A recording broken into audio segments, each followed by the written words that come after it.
In these crazy times, isn't it nice to know that you can subscribe to this channel? Just a thought.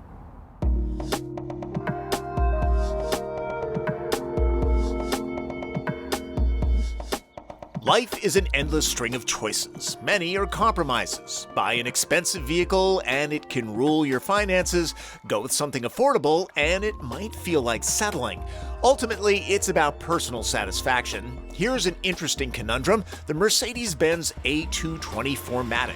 It's the brand's entry-level sedan, so you get the star.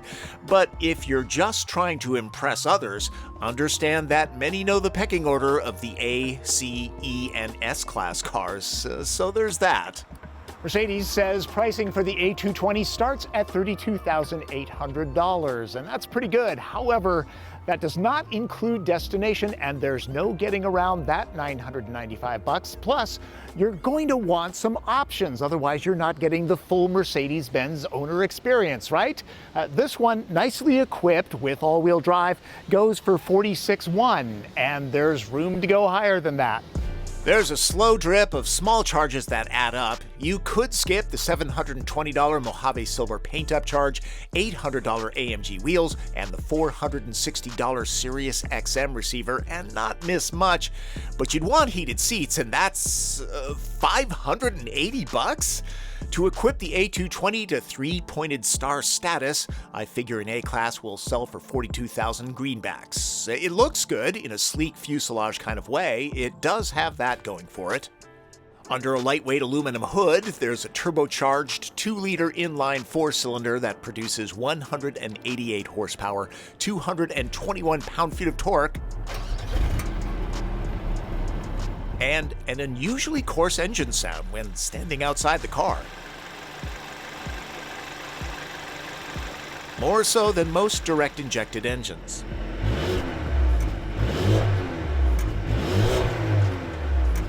A-Class is front-wheel drive. Pony up $2,000 and 4MATIC drives all the tires, in this case 19-inch wheels with low-profile rubber.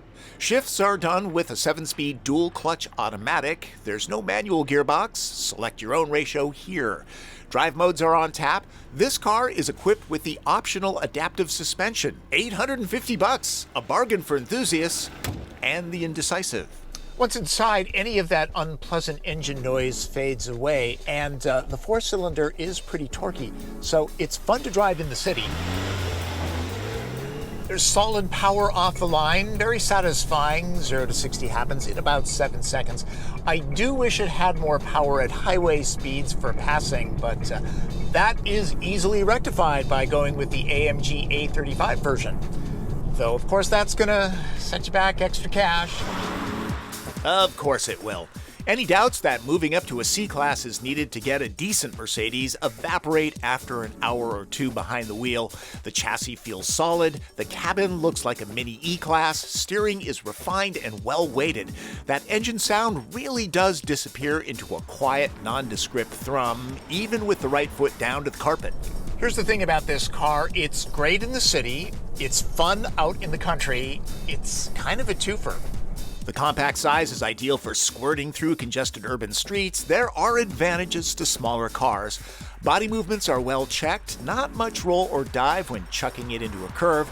With some road feel coming up through the steering wheel, the A gets a A- when it comes to handling. I'm assuming the AMG model is even more compelling.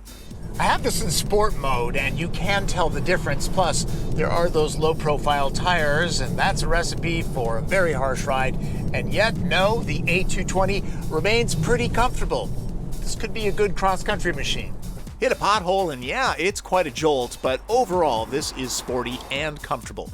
It's fairly quiet, not S-Class hushed, but ears won't feel abused after 5 hours on the highway.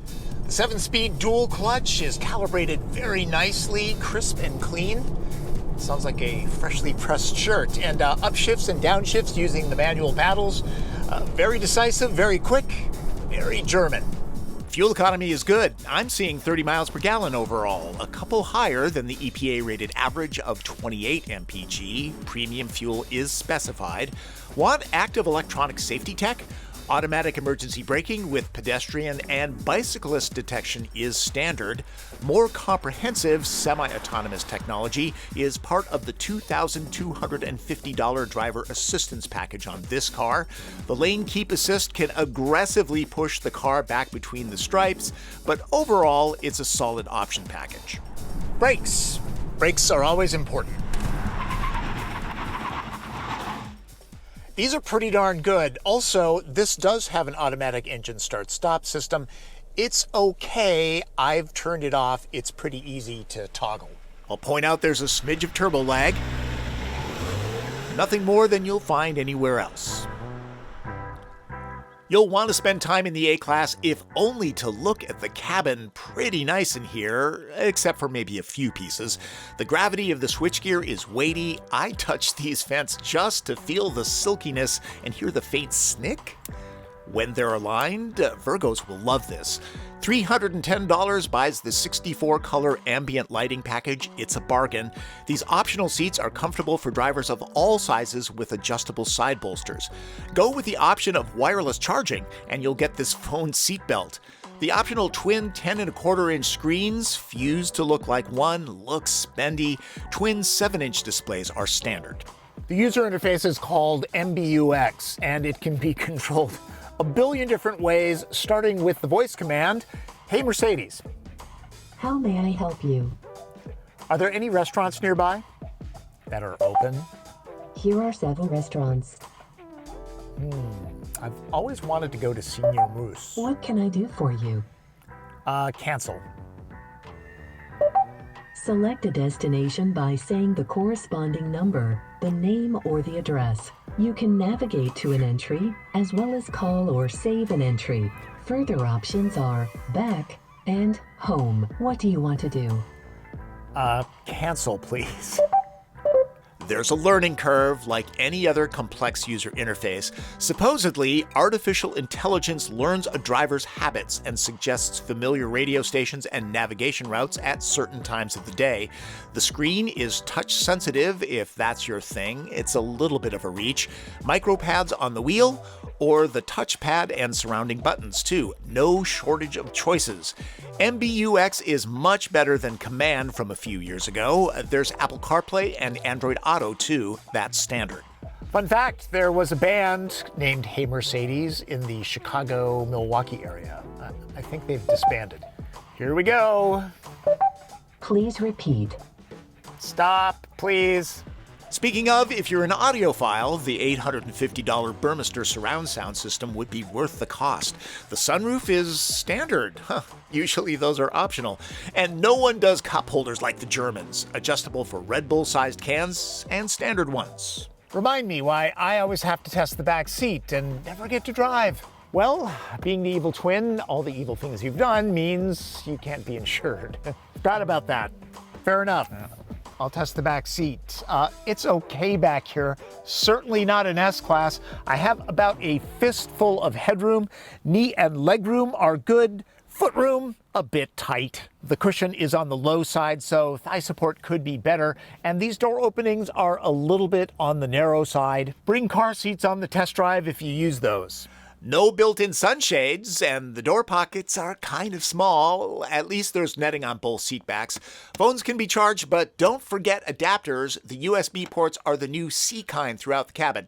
The drive shaft tunnel is modest, shouldn't be a problem since you don't really want more than two back here unless needed. This is the small Mercedes sedan after all, and the drink holders here aren't nearly as well engineered as the ones up front. Getting a can of Coke in and out of here isn't a lot of fun.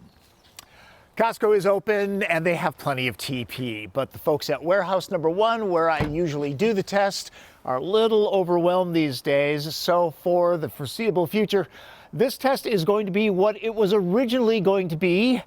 It fits in the trunk. Today's edition, things at home I should have thrown away long ago. First, let me show you that there's no real storage or spare tire under the floor, just a repair kit. There are remote releases, and the seats split 40-20-40, so long things like this security shade for my Volvo station wagon that was totaled years ago can be stashed back here just fine. I actually have two of them. This one's from another Volvo that was also totaled. No one was seriously hurt. Drop all of the seats and let's see if my Nordic track ski machine fits in here. Nope. It would go in lengthwise, but I'd have to take it apart to fit for height. It's why people buy crossovers, folks. Golf clubs. People actually put these in trunks. I bought these years ago, and the only entertainment they provide is to my friends that watch me try to play. Golfing is not my thing. Let's keep going. There's this gaming chair that my son wants to keep. He no longer lives at the house, and it hasn't been used in years. My backpack. I bought this in high school. It served me well, but no one in my family wants to spend days in the wilderness. I really have to get rid of these computers, but need to erase the hard drives first, and since they don't work, I'll have to take them apart and do it physically. Oh, there you go. That is what fits in the trunk, people. I wonder what I'll do next week. Maybe jackets. I have too many jackets. My wife makes fun of me. I have 3 of these. Whether the A220 appeals to you depends on a lot of things. It can be seen as competition to the BMW 2 Series or Audi A3. There's also Tesla Model 3, that's a disruptor. Forget the premium badge, and 45 grand buys a very nice all-wheel drive twin-turbo V6 Kia Stinger GT1 or a fully loaded Genesis G70 all-wheel drive. Maybe even show some restraint and get a C-Class with fewer add-ons. You have a lot of options. Planned or not, the A, C, E, and S sedan lines spell aces. Appropriate. This affordable Mercedes isn't a budget ride equipped the way you'd expect a car with the star to be. That doesn't make it a poor choice. From the sleek sheet metal, to the button-down driving dynamics, to the interior ambiance, I can see why this would be an appealing machine. If this is among your life choices, understand that the A220 is desirable and a little pricey, just like any Mercedes. Think an entry-level sedan from this brand is an oxymoron? Well, maybe, but it's good business. In 2013, the 4-door CLA was brought to the US. 4 years later, more than half of CLA customers were new to Mercedes-Benz. That's a pretty good conquest rate. Wonder how many A-Class sedans will be sold, considering the shift to crossovers. One thing I forgot to mention, the A-Class is assembled in Mexico and Germany. This one is bolted together south of our border. The Monroney, that's the window sticker if you didn't know, states 7% of its parts come from the US and Canada, 37% from Germany, and 46% from Mexico. The other 10%? That's a mystery. This is the part of the review where, well, there is no more review. This is the end.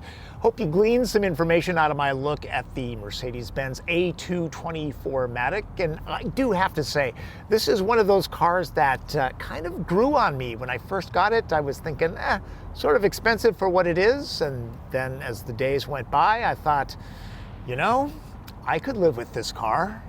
And a reminder, follow me on Twitter. I'm very active there, and I can answer your questions or talk to you. I'm not a Facebook guy.